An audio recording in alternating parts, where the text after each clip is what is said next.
Bienvenidos a este podcast de hoy que tiene que ver pues con un tema que yo creo que no solamente ha sido crucial para definir las relaciones entre Estados Unidos y Colombia, sino yo creo que ha sido también crucial porque ha marcado pues una guerra, ¿no? Ha marcado el transcurrir de una guerra que, como ya se ha dicho en varias ocasiones y el propio Gustavo Petro lo ha dicho, ha sido una guerra perdida, la guerra contra las drogas. Hoy, esa guerra contra las drogas que había ganado muchos puestos de montaña, en el sentido de que se había logrado demostrar que era una guerra perdida y que había que encontrar nuevos caminos. Y uno de esos fue, digamos, como una de esas evidencias de que había que buscar nuevos caminos fue precisamente el rompimiento de ese consenso en Viena, que fue la base donde se construyó la política contra las drogas de los últimos 60, 70 años. Al romperse ese consenso, se creía que se iba a iniciar una nueva vía. Ese consenso era en ese momento avalado pues por los países consumidores como Estados Unidos, pero ellos mismos decidieron apoyar a países como Colombia para que ese consenso se acabara y se iniciara una nueva ruta. Viene, sin embargo, Donald Trump y los cambios en esa materia ya se están sintiendo. De nuevo, volvemos a ver que metió a las organizaciones de narcotráfico como terroristas. Produjo una decisión que ya se está llevando a cabo de utilizar drones en la frontera con México para buscar y capturar a las cabecillas de los grandes jefes de los carteles.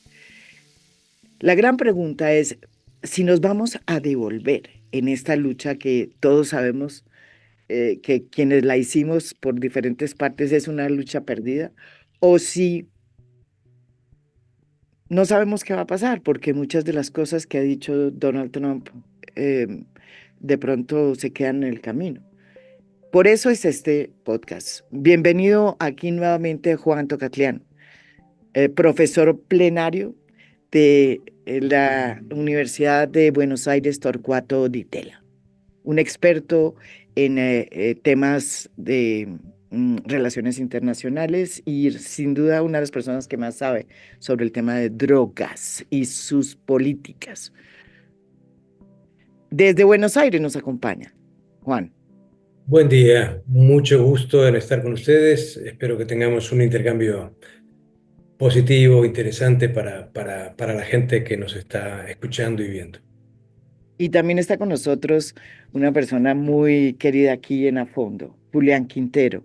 Él es el jefe, o digamos, el jefe máximo, la auriga. No, jefe no, porque no le gustan esas palabras, No se pero el que puede. lidera una de las ONGs más interesantes que se han creado en Colombia, Échele Cabeza, que busca cambiar la relación que tiene la sociedad con las drogas, pero también que ha hecho una cantidad de esfuerzos por cambiar la política frente al narcotráfico que se ha venido implementando en los círculos internacionales, en los centros de poder internacionales. Y estuvo precisamente en la ONU buscando la manera de ver cómo es que se encuentra la forma de crear una nueva política de drogas.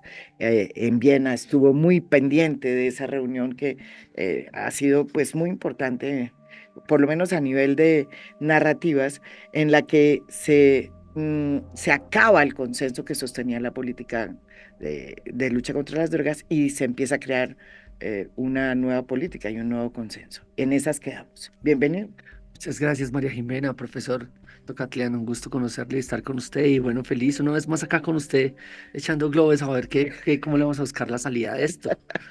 Bueno, Juan, ¿qué está pasando realmente? ¿Estamos ante un cambio o vamos hacia dónde en esta materia de la lucha contra el narcotráfico y la lucha contra las drogas? Bueno, a ver, me gustaría comenzar con una idea muy fuerte de un gran especialista en temas sociales, políticos y culturales, que fue Stanley Cohen. Stanley Cohen en los años 60 utiliza un término que es, creo, muy preciso para la cuestión de las drogas, Ujú, que es el pánico moral. ¿Cómo se gesta un pánico moral en una sociedad?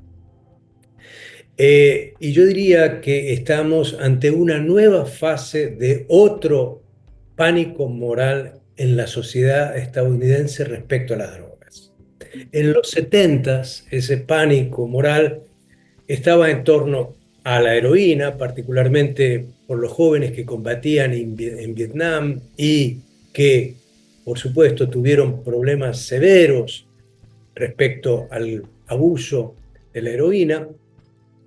El LSD, como ujú, ácido lisérgico, como una droga entonadora típica del hipismo de aquel momento, y la marihuana, que ya era y ya comenzaba a ser de forma muy clave la sustancia de mayor consumo en Estados Unidos. Estas tres drogas generaron un pánico moral inicial, que luego en la década de los 80 se manifestó respecto a la cocaína y el crack. La cocaína y el crack sustituyeron a estas otras drogas. ajá, Entonces pasaron a ser objeto de este pánico. En los 90 y principios de los 2000, yo diría que el pánico moral en Estados Unidos se centró mucho más en las metanfetaminas y en las mm, combinaciones de distintas sustancias.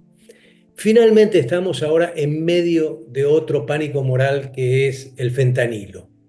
mm, ¿Cuál es la lógica del pánico moral? Bueno, en primer lugar, hay una preocupación social real. Digo, hay gente muy afectada mm, por el tema de tal ujú, o cual sustancia. En el caso del fentanilo, para que tengamos una idea, en el año 2022 hubo más de 110.000 muertos en Estados Unidos como producto del abuso del fentanilo. A esa preocupación social, legítima por supuesto, suele aparecer la idea de hacer algo, hay que hacer algo, hay que combatir, hay que enfrentar este fenómeno.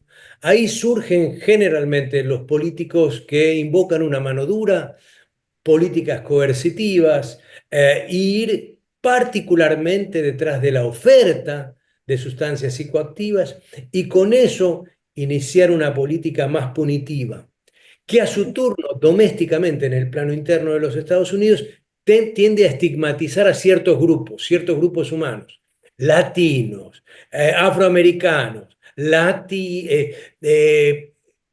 provenientes de Asia, etcétera, etcétera.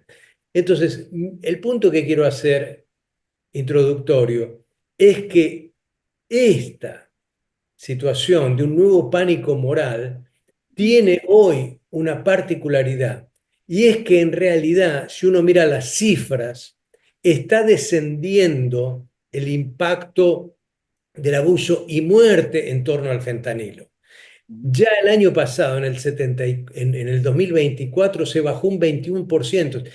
Claro, todo muerto es un drama, por supuesto, pero bajamos de 110.000 a 74.000. Ya hay menos demanda social de una lucha, de una guerra, de una cruzada. Sin embargo, políticamente sigue siendo útil, y ahora le es útil al presidente Trump, no en tanto ya fenómeno vinculado al narcotráfico, sino si uno mira las decisiones del presidente Trump de imponer aranceles, luego se los retiró, a México y a Canadá, el argumento que hizo no fue comercial, no fue en función de la competitividad de mexicanos y canadienses, sino básicamente porque son el epicentro de la provisión de fentanilo en Estados Unidos. Y lo propio hizo con China. Entonces, hoy el fentanilo y este pánico moral es instrumental a otros propósitos de Estados Unidos. Y esto es lo que también quiero marcar. bueno, entonces es importante y muy interesante lo que está diciendo aquí el profesor Tacarleán, porque sí señala una reducción en los muertos de la epidemia producida por el fentanilo, que viene siendo desde hace unos 10 o 15 años, yo creo que el problema más grave que tiene en este momento la sociedad norteamericana.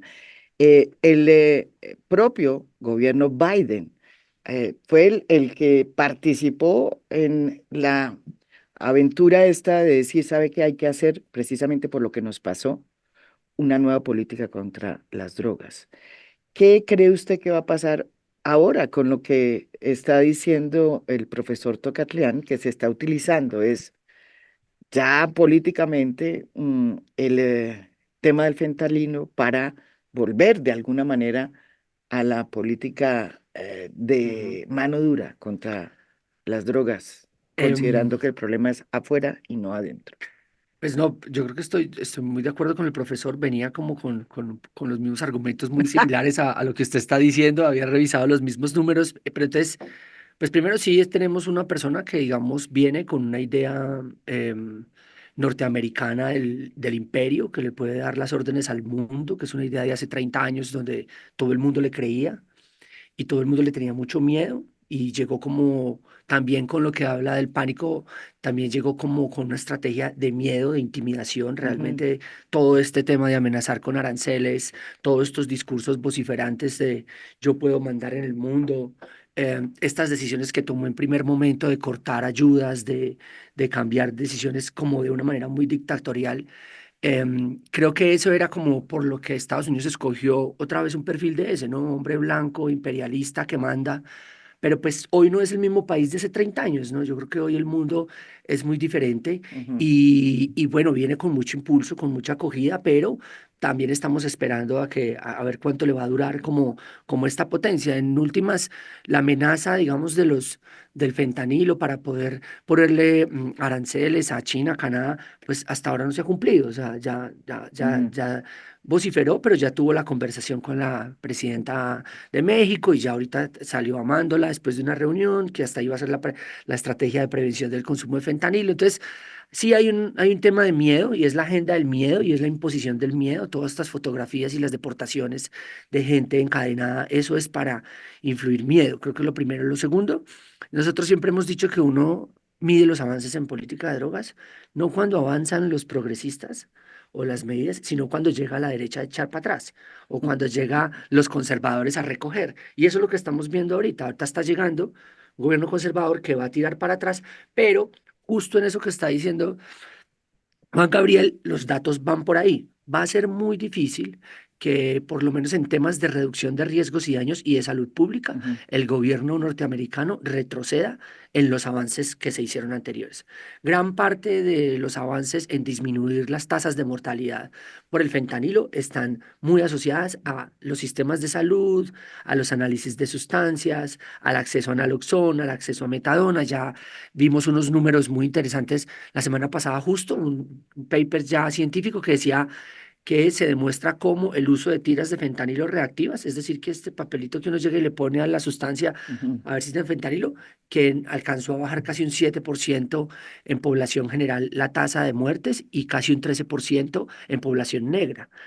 Y ahí hay un consenso bipartidista en Estados Unidos y era que al fentanilo, por lo menos en términos de salud pública, hay que enfrentarlo desde la reducción del daño. Ahí es cuando rompemos el consenso el año pasado en Viena, donde el secretario de Estado en aquel momento, recuerdo el nombre, el de Biden, por primera vez va a Viena y dice, reconozco la reducción del daño, pues porque la están aplicando. Entonces, creo que por un lado está lo que es lo político, como lo estratégico, que además también, o sea, tenemos un presidente y un señor que se ha caracterizado por ser mentiroso. O sea, Trump es una persona que no le teme decir mentiras. Y cuando estaba impulsando su agenda de fentanilo, utilizó mucho la frase 250.000, 300.000 muertos por año. Bien lo acaba de decir ahorita Juan Gabriel. El pico fue en el 2022, 114.000. Se estima que el año pasado pudo haber bajado a 70, 80.000 personas muertas. Y eso ujú. es una realidad práctica y dura. Entonces creo que esas son como los dos escenarios que estoy viendo. Y el tercero que me parece muy, muy interesante es que el fentanilo como arma de guerra cultural y política la está utilizando China ya hace más de una década y China tiene muy claro lo que está haciendo lo que está haciendo el fentanilo en la destrucción del sueño americano. Entonces, ¿Por que qué no venga ahorita. explica por qué? Porque cómo porque cómo se teje esa digamos, esa participación de China en la Pues China, producción aquí, exacto, yo de creo que los hay, químicos, ¿no sí, es verdad? Los precursores, sí, sí. señora. Entonces, yo creo que hay dos como situaciones donde más o menos todo el mundo está de acuerdo, y es que el gran proveedor de precursores para la fabricación de fentanilo es China, que tiene alguna mano de obra hindú, pero es China es la que produce, y el gran fabricante e introductor a México, introductor a Estados Unidos, es México. Es que esos dos Los aliados ahí, carteles. exacto, los carteles son los que finalizan y lo meten. Y China siempre se ha resistido a, digamos, a tener una colaboración directa con Estados Unidos, porque China, las farmacéuticas que producen ese tipo de, tienen relaciones con el gobierno chino. Entonces, China hace mucho rato sabe culturalmente el impacto que está generando y no ha querido. Y ahorita en la última declaración de los aranceles, China simplemente dijo una frase que reafirma lo que siempre he dicho: esto va a ser muy difícil. O sea, porque si usted me ponga aranceles, esto va a ser muy difícil. ¿Cómo es? Se va a destruir nuestra colaboración en política de drogas, cuando nunca la han tenido. Entonces, ahí digamos que sí, desde hace mucho rato se viene tejiendo una historia frente a cómo esta sustancia, que además ya lo hablamos acá una vez, ¿no? Esto deriva de una cultura norteamericana de las farmacéuticas, de Pepa pa' todo, de sabemos de dónde viene esta crisis y todo eso, Ujú. y lo que hizo China fue meterle candela a esa crisis y todos los días ver las imágenes en redes sociales y en televisión, cómo se degrada el sueño americano y el país del consumismo y cómo se los lleva el fentanilo. Entonces ahí está. Entonces por eso ahorita viene Trump pues a sacar la carta del fentanilo una vez más, cuando ya la carta se está agotando porque está descendiendo, o sea, ya la epidemia se está conteniendo, pero le está sirviendo para otros intereses. Entonces, lo que quede de pie es lo que vamos a ver que avanzamos. Y yo creo que la reducción de riesgo y daño va a ser una de las cosas que quede de pie. Juan, ¿qué puede quedar más de pie? O sea, estamos ante un cambio sustancial mejor dicho, estamos de vuelta a lo de siempre o lo que se logró, que es, por ejemplo, todo este tema de reducción de daños, eh, que tiene que ver también con una mirada distinta a lo que puede ser el negocio de la marihuana, el negocio incluso de la cocaína, en fin, todo eso, ¿para dónde va? A ver, yo creo que hay un tema fundamental y es desagregar a Estados Unidos, ciertamente, dado que nos estamos refiriendo a Estados Unidos, Sí. en el nivel federal y en el nivel estadual. Cuando uno va al nivel estadual y ve las políticas de la legalización plena de la marihuana o con fines medicinales, ve que aproximadamente el 78% de los estadounidenses viven en estados donde la marihuana dejó de ser un estigma a ser perseguido y a ser tratado punitivamente.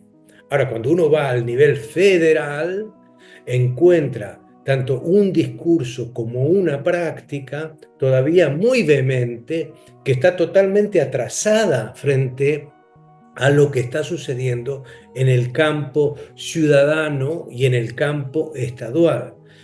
Lo otro es que me parece que tenemos que ver qué de Biden queda y qué de Biden no queda, o qué de Biden queda exacerbado. ¿Qué quiero decir con esto? En los años 80 se estableció en Estados Unidos lo que se llama el sistema de certificación. Los colombianos se acuerdan muy bien de eso. eh, Dos veces desertificado, una vez desertificado, pero recertificado por necesidad de seguridad nacional, etcétera, etcétera, etcétera. Gobierno de Samper, para ser más preciso. Bueno, Correcto.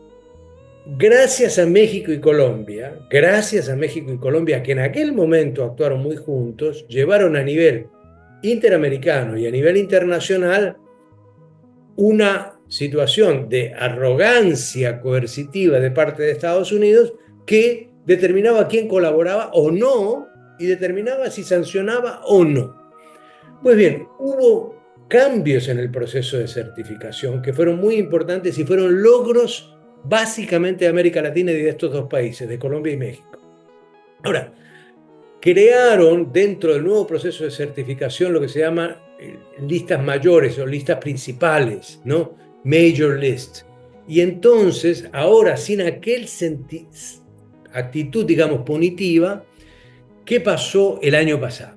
¿Qué pasó, para ser más preciso, el 24 de septiembre del año 2024? El Departamento de Estado dice, con base en lo que evalúa Justicia, Seguridad Nacional y otras agencias de los Estados Unidos, que hay una serie de países que son objeto de producción o de tránsito, de tráfico, etcétera, de drogas. Ahora, no implica con ello una sanción inmediata, un castigo, ¿sí? Algo que sea punitivo en un sentido preciso, material, económico, etcétera.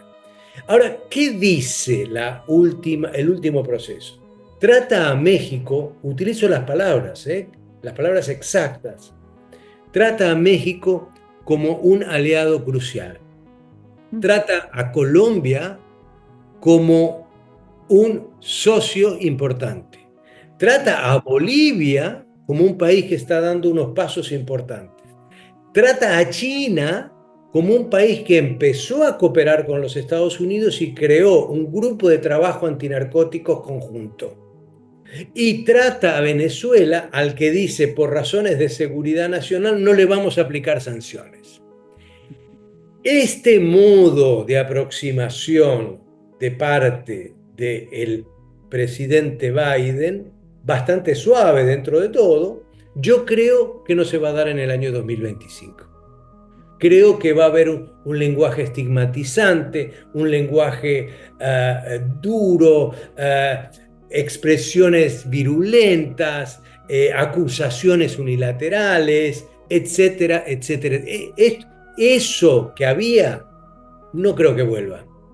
Ahora, ¿qué hay de Biden que ahora se exacerba?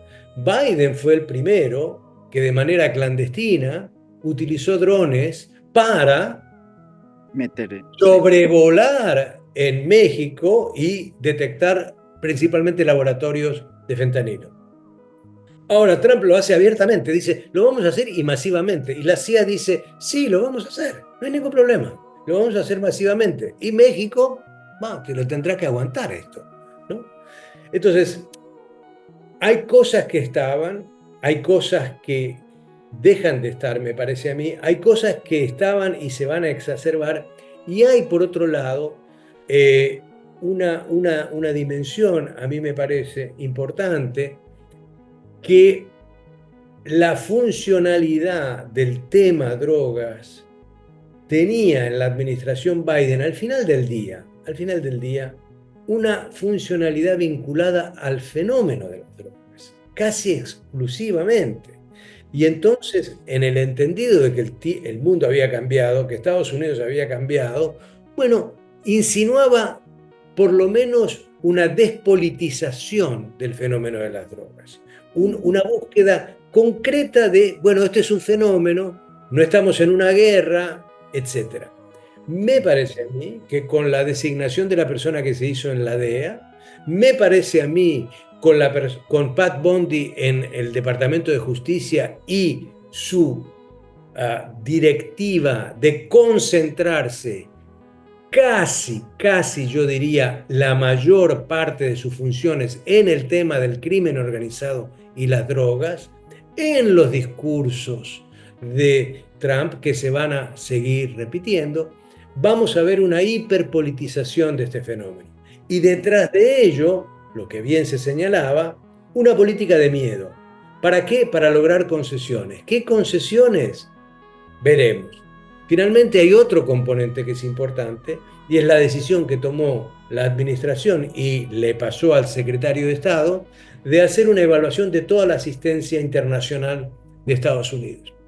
El país que en los últimos 20 años más asistencia en materia antidrogas y en los últimos años antidrogas y pro cuestiones vinculadas al proceso de paz ha tenido en América Latina por lejos ha sido Colombia. Y le hubieran correspondido en este año 413 millones de dólares. Y Colombia siendo uno de los 10 países del mundo que más asistencia ha recibido en la materia. Entonces, ¿qué va a pasar con eso respecto a Colombia? Me parece que es un tema muy singular respecto a el país. Y yo veo ahí que Estados Unidos va a usar ese instrumento de manera extorsiva sobre el gobierno de Petro. Precisamente hablando de esa parte que yo creo que es esencial preguntarla aquí y analizarla en este programa, hay un trino de Donald Trump diciendo que la desertificación de Colombia es un mecanismo que está sobre la mesa, porque los números de Colombia no son buenos en materia de control de los cultivos de hoja de coca. Y en serio, pues ya hablando en plata blanca, pues esos cultivos se han ido creciendo, sobre todo en los últimos 2 años. Esa es la verdad, sobre todo en regiones como Catatumbo, fíjese lo que es la vida. Julián, ha esa posibilidad de que se desertifique Colombia. Aquí ha venido muchos expertos y incluso han dicho, hoy Colombia está desertificada. Sí, yo creo que reforzando lo que dice el profesor y está en la misma línea de las cosas del pasado que tenemos, la desertificación está sobre la mesa, el gobierno nacional lo sabe. Justo el día de hoy que estamos grabando este programa, hay un live con el embajador de Colombia en Estados Unidos, hablando un poco de la relación entre Colombia y tal, pero sabemos que eso hace parte de una estrategia para empezar a sensibilizar y abonar el camino en Estados Sí, Unidos. Daniel García Peña, que es el embajador, Ajá. dijo aquí en a fondo que la posibilidad de que se certificara Colombia estaba en la Exacto, mesa, como entonces, acaba de decir Donald y Trump. el gobierno lo sabe y Sí. viene trabajando desde eso. Varios colegas de nosotros han sido invitados a esa mesa de trabajo, entonces esa es una de las cosas del pasado que llegó. Creo que lo segundo del pasado que también llegó y que, pues, que genera como mucha tensión es haber declarado a grupos narcotraficantes como terroristas. Fue más o menos como el Ush, disfraz bajo el cal a Colombia, llegó el Plan Colombia y metieron tanto dinero bajo el pretexto de perseguir a los grupos narcotraficantes, era detrás de los grupos sí. guerrilleros. Eso digamos que es una alerta que también está sobre la mesa, que le da a Estados Unidos a raíz de esa declaración de varios de esos grupos de narcotraficantes son grupos mexicanos y bajo esa declaración, pues ellos se creen con la potestad de invadir países para ir a atrapar a aquellos terroristas, como los llaman ellos, que puedan poner en riesgo la seguridad nacional. Eso es otra de las cosas del pasado que llegó muy fuerte. Bajo eso es que se ocultan o se resguardan para mandar los drones, para atacar, y digamos que esa es una como de las alertas que está ahí y es algo que pues no tiene como mucho antecedente en América Latina y es literalmente que Estados Unidos pues invada de manera unilateral un país bajo el pretexto que va detrás de grupos narcotraficantes. Eso es algo del pasado que está. Fue más o menos como, creo que lo otro que estaba ahí como lo del pasado que estábamos viendo, tiene que ver con el tema de usar las ayudas económicas de los chantajes. Esto que pasó en este momento, yo me acuerdo que por allá por el año 2010, 2011, había pasado algo similar con temas de cooperación y fue un golpe muy duro para ese momento cuando nosotros pasamos como de un nivel de país muy pobre en vía de desarrollo, pues muchos dineros se fueron y ahorita hoy tenemos muchos colegas que están en campo, digamos que están sufriendo esto de Trump, pero también un poco como este chantaje, pero también tengo entendido que el circular de suspensión y de revisión de las ayudas pasó a ser suspendida por un juez porque el gobierno de Estados Unidos no puede suspender dineros que ya están comprometidos. Entonces empieza este tire de afloje que es las estrategias de Trump y es que Trump juega para después regresarse, ¿no? Entonces, vamos a ver cómo es que esas tres cosas se van a usar en este momento y eso sí son elementos del pasado que van a estar ahí muy presentes, con lo que Estados Unidos va a empezar a imponer su agenda también nueva y pues otra vez como volver a querer ese, el imperio, ¿no? Como le gusta a él. Pero yo quería volver al tema de la desertificación y es que mucha gente está diciendo, bueno, entonces se está abriendo paso para un nuevo Plan Colombia en México, un nuevo Plan Colombia en Mérida. Colombia, un nuevo Plan Colombia en no sé dónde, un nuevo plan como el que se hizo Plan Colombia, que realmente es muy distinto al que se hizo en México. Ese tipo de cosas, ese tipo de aproximaciones pueden volver o ya Colombia salió del foco. Y lo pregunto porque a pesar de que el fentanilo está bajando, una cosa que no ha bajado y sigue ahí es el consumo de la cocaína. Ujú. A ver, varias cosas, María Jimena, detrás de tu pregunta. Tomo Naciones Unidas como un punto de referencia en términos de datos, del el informe del 2024, para tomar un punto de Sí. referencia, insisto. En el mundo, 228 millones de consumidores de marihuana, 60 millones de consumidores de opioides, 30 millones de consumidores de metanfetamina y unos 23 millones de consumidores de cocaína. No estamos ante una explosión de uso y abuso de la cocaína. ¿Sí? Digo, esto me parece muy importante para no autocolocar a Colombia como Sí. si fuera el núcleo duro del problema mundial de la droga. Trataría de bajarle al radar. Yo no quiero estar en el radar de Estados Unidos, también salir del radar de Estados Unidos, Al ¿no? fin, sí, sí. Digo, entonces, me parece para tener también argumentos de la dimensión de lo que estamos hablando. ¿Es que creció la producción colombiana? Sin duda creció, no, digo, no, sobre eso no hay debate, pero creo que autoidentificar el país como un problema para Estados Unidos y para el mundo es ese sí un problema, autoidentificarse como problema. Lo segundo que diría es que ya toda América Central, el Caribe y México tuvieron sus planes semejantes al Plan Colombia, que fue el Plan Mérida, el Plan de Seguridad para Centroamérica, el Plan de Seguridad para el Caribe insular. Digo, mi impresión es que no hay mucho más ayuda que vaya a venir Ujú. sobre drogas o sobre casi cualquier cosa de parte de Estados Unidos. Me Ujú. parece que la idea de que este es un Washington potente y que viene con una agenda de persuasión y que va a usar la economía y la asistencia como una suerte de anzuelo para atraer a los países y comprometerlos, va a ser ilusoria porque Estados Unidos no tiene ninguna disponibilidad hoy de usar la mayoría de sus recursos federales en cuestiones sociales de este tipo. No los tiene, literalmente no los tiene, menos en el exterior, por otro lado.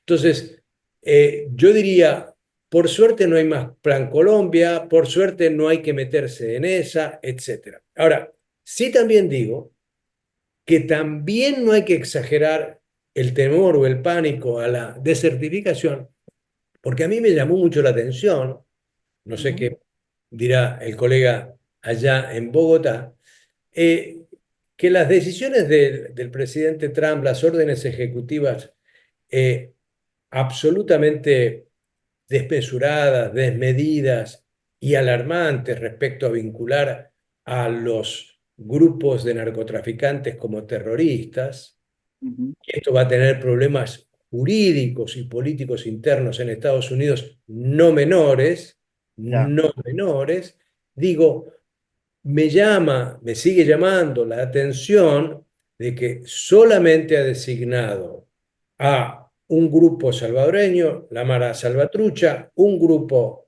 venezolano, el Tren de Aragua, y el resto son mexicanos, no hay ningún grupo colombiano mencionado. Sí, sí. Entonces, otra vez, no meterse en ese radar como para decir, a ver a quién nombran de Colombia, a ver Por a quién favor, nombran, sí, métame en la lista. por favor, Sí. estemos en la lista, porque entonces, si estamos en la lista, nos van a dar ayuda. No, no hay ayuda y mejor no estar en la lista. Lo pondría al revés. Sí, sí, sí. Entonces, mi impresión es que no hay un regreso al pasado en ese sentido, pero sí va a haber un discurso exacerbado, potenciado sobre el fenómeno y sobre la cuestión de las drogas. Ahora, visto estratégicamente, y perdón por esta comparación que no trata de hacer una analogía, Ujú. no voy a hacer una analogía, simplemente es tratar de entender la cabeza de Trump o de Estados Unidos hoy Ujú. y las contradicciones profundas que eso tiene, Ujú. la- la- las tensiones profundas. Es raro que esté buscando terminar con una guerra en Ucrania y pactar con ellos, con Putin, y quiera exacerbar una guerra contra las drogas en Colombia o en Venezuela o en México. Digo, es disfuncional los intereses de Estados Unidos porque son países que están cercanos a Estados Unidos. Y lo que Estados Unidos no necesita hoy es inestabilidad, violencia, más migración. Entonces, decir que todos estos son grupos narcoterroristas a los cuales se va a perseguir o se va a atacar y se van a usar los drones y se va a utilizar contrainteligencia y eventualmente la fuerza, es crear guerras. Algo, digamos, que va en contradicción con este supuesto Trump que está resolviendo otra guerra. Hay una... Bueno, a ver, o No, no, sea, no, me parece muy interesante lo que está diciendo aquí el profesor Ujú. Plocatlán. Está diciendo, no le tengamos miedo a la desertificación. Eh, Tampoco a que se acabe el consenso en Washington frente a lo que era la ayuda a Colombia, porque había un consenso que se forjó entre el Partido Demócrata y Republicano que de pronto, y esa es mi pregunta, de pronto ya tampoco va. ¿Eso está así? O sea, ¿ese consenso también se rompió? Pues yo no lo tengo muy claro, yo digamos, hasta donde tenemos nosotros claro como el consenso se fue mucho hacia el lado de la salud, así fue como la O intervención en sea, salud de la crisis existe. y parece ser que ese consenso existe pues porque los datos y el sistema de salud norteamericano está mostrando que eso funciona y en eso sí, digamos que el Congreso de los republicanos y los demócratas trabajaron muy unidos, digamos, como en ese tema. Lo otro sí, con el tema de las contradicciones, hay una contradicción muy interesante con lo de Trump, como qué pasa en la cabeza de Trump.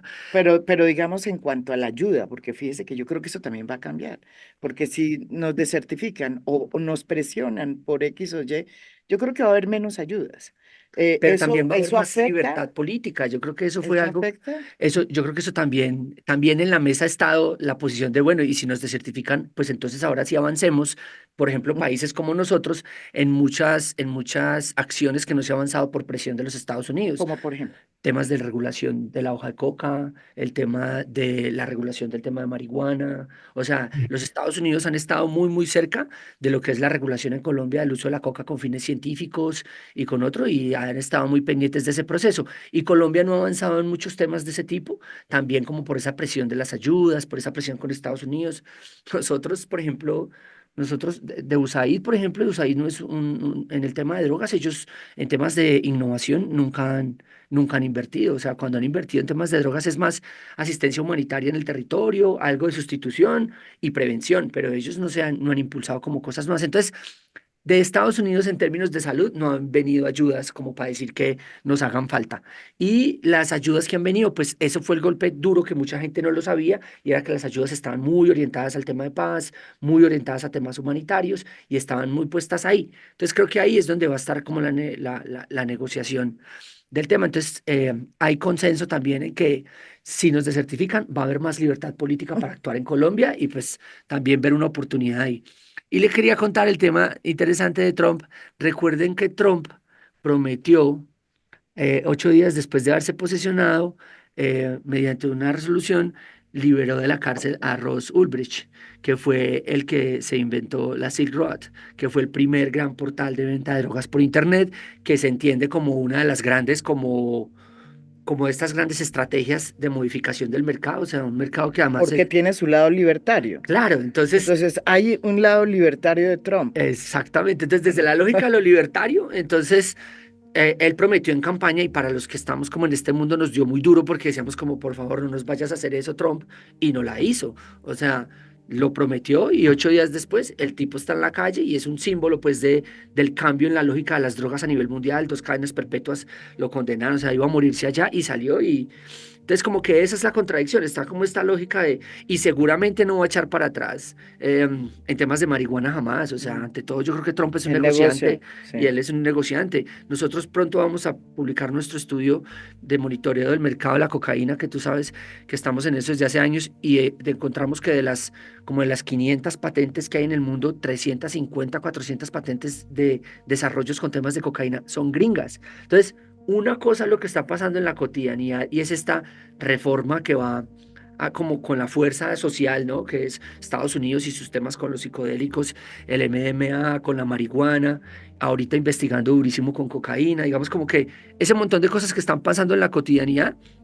Y otra cosa es ese discurso intimidador del fentanilo, nos va a matar y los chinos y los Canadá para negociar a nivel mundial. Y yo creo que ahí sí, pues va a haber dos diferencias, pero nos llama mucho la atención. Y bueno, y otra cosa que creo que sí se va a exacerbar, y lo estás diciendo, pues es que sí hay mucha sobreproducción de cocaína. Digamos, aunque no hay muchos consumidores en el mundo, nosotros sí, de 2018 a hoy, subieron 5 o 6 millones de consumidores de cocaína. Sabemos que hay países que tienen una alerta clara, en Europa otra vez. Suiza, Alemania, Inglaterra están viendo cómo el precio de la cocaína por primera vez en 20 años bajó, Wow. subió la calidad, hay más crack en las calles, entonces como que sí hay un impacto de consumo y frente a eso me parece interesante porque sabemos que países como Canadá, con DOLF, que fue una propuesta de suministro seguro, sabemos que Suiza, el gobierno de Berna está discutiendo cómo suministrar cocaína en contextos de reducción de daños y creo que eso va a ser interesante porque estas propuestas que vengan, ahorita la carrera es por quién va a regular primero cocaína. Y en eso Se viene se esa. viene, claro, ese es el gran reto como de todos también, como por lo que impacta también en la seguridad del continente.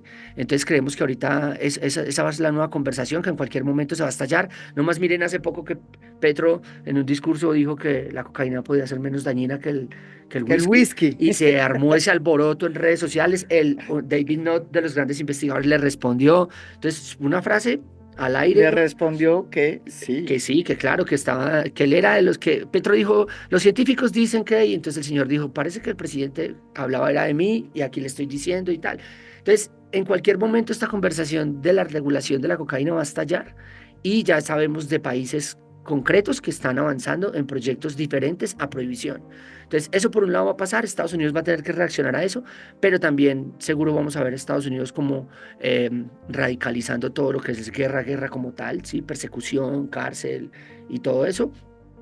Pero pues vamos a ver qué pasa. Vamos a ver qué pasa también con todo el modelo de Estados Unidos de, cómo es de libertad a cambio de dinero. Ustedes saben que hace unos años los narcotraficantes colombianos preferían una tumba en Colombia que una cárcel en Estados Unidos. Hoy en día les encantan las cárceles en Estados Unidos porque pagan Por con el plata su dinero. tiempo y salen a los meses. Entonces ellos siempre prefieren negociar más con la DEA que con el gobierno colombiano. Entonces vamos a ver ese tipo de negociación porque eso ni siquiera es ese tipo de negociación entre los narcos Sí. colombianos y mexicanos con el Estados Unidos continuará. Vamos a ver qué pasa con eso. Bueno, en todo caso, a modo de reflexión, Juan, te tocó a ti la última parte Dime. a modo de reflexión. ¿Hacia dónde? O sea, siento que cambia muchas cosas, pero que no hay que ponernos muy tristes. Ni asustarnos, sí, muy bien. O sea, No, sí, sí. No, no, digo, a mí me parece que hay que seguir confiando mucho en los cambios que ocurren en la base, en las sociedades, a niveles municipales, locales, provinciales, departamentales. Ahí hay un mundo que ha venido cambiando, que está menos intoxicado con el tema de las drogas, que tiene un talante menos prohibicionista, donde además hay nuevas generaciones y donde, por supuesto, cualquier política regulatoria debe ser exigente, ¿sí? No se trata de tener un problema, sino se trata de regular, modular un asunto que involucra a las personas, porque finalmente también las sustancias psicoactivas generan placer, no son un vicio. ¿Sí?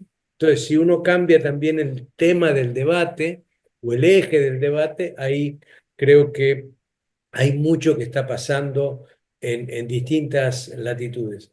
Ahora bien, en lo que veamos de Estados Unidos, veremos a este Trump bravucón, matón, bullying, en todos los temas, entre ellos este de las sustancias psicoactivas así denominadas ilícitas.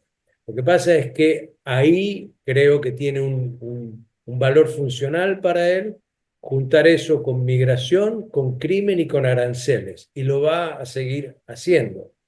Ahora, la pregunta fundamental, me parece a mí, hacia el futuro, es si con eso gana él y gana Estados Unidos. Yo creo que es tirarse una bala en el pie, seguir con esa política.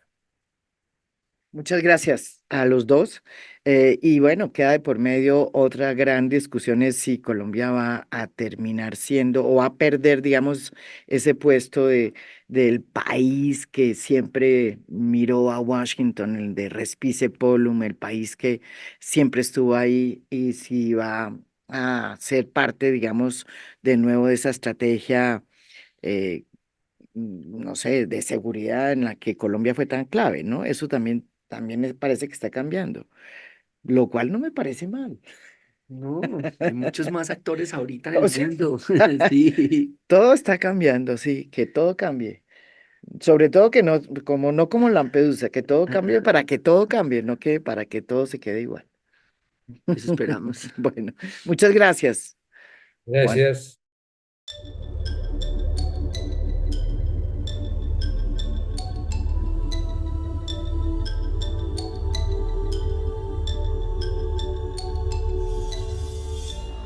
A Fondo es un podcast producido por Mafialand. Producción general, Beatriz Acevedo. Producción de audio, Daniel Chávez Mora.